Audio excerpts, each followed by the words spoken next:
And in Europe, stocks fell sharply in the morning as concerns over a second wave of coronavirus infections and the timing of a vaccine weigh on investors' sentiment. There are all the stories weighing on the market, and Chelsea has the details. Good afternoon, Chelsea.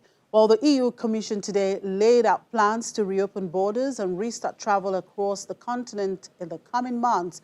What do the EU guidelines say?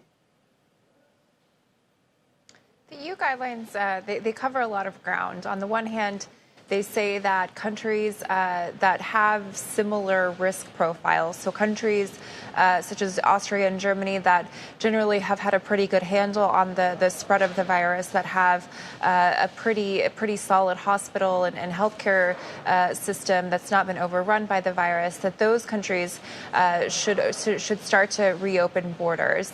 They're also saying that all of these countries should, of course, take much stronger health and hygiene measures, and that there also should be some sort of app that would allow public health authorities to trace the spread of the virus throughout Europe. But it really comes down to the countries, and this is going to be their decision of when they would like to open borders. So we've already seen a lot of EU leaders come out today and discuss this question of border reopening. So Germany and Austria, for example, say now that they're planning to reopen the borders fully on June 15th to those countries. There also will likely be other border openings in that same area, in that same time zone. So June 15th is really the time when Germany would like to see all of travel resuming. But there are other countries within the EU that still are having a much more difficult time with the containment of coronavirus. So the foreign minister here said Italy, for example, is not a country that they're comfortable opening their border with yet. The United States, they're really not comfortable receiving visitors from the United States yet. But this is a major step forward in terms of the economy's reopening. Meanwhile, Anglo-German tour operator TUI has reported a €740 million loss for the latest quarter and says it could cut 8,000 jobs as part of an effort to reduce costs. Are those steps enough to get the company through the coronavirus crisis? TUI is really cutting to the bone at this point. They've already, as they've had to shut down most of their tours and most of their business since mid-March, they've already cut costs really as far as they can. Costs are down about 70%. They already have the majority of their workforce on some sort of furlough or part-time work scheme.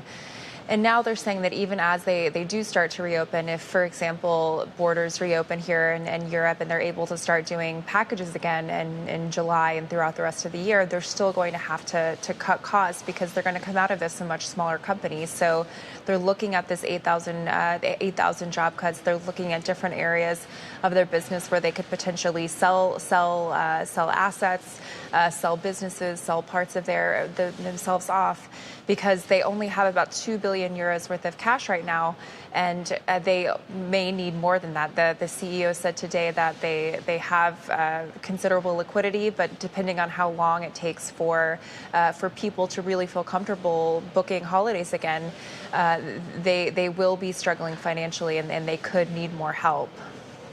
And German auto giant Volkswagen is halting production at factories again just weeks after it restarted after coronavirus-related shutdowns. What's behind this new decision? Well, yeah, so Volkswagen has only been reopened for a few weeks. This was a very highly anticipated step forward for the company after having to shut down because of the coronavirus outbreak. But now they're saying that there's just not enough demand for the vehicles that they're producing. We've seen a lot of really catastrophic data out from automakers. For Volkswagen, for example, reported in April that they saw They saw sales fall by about 2/3 in Germany, and in some countries in the EU by 99%. So they are seeing a big drop off in demand. Now that auto dealerships are reopened, now that economies are reopening, they should start to see a recovery.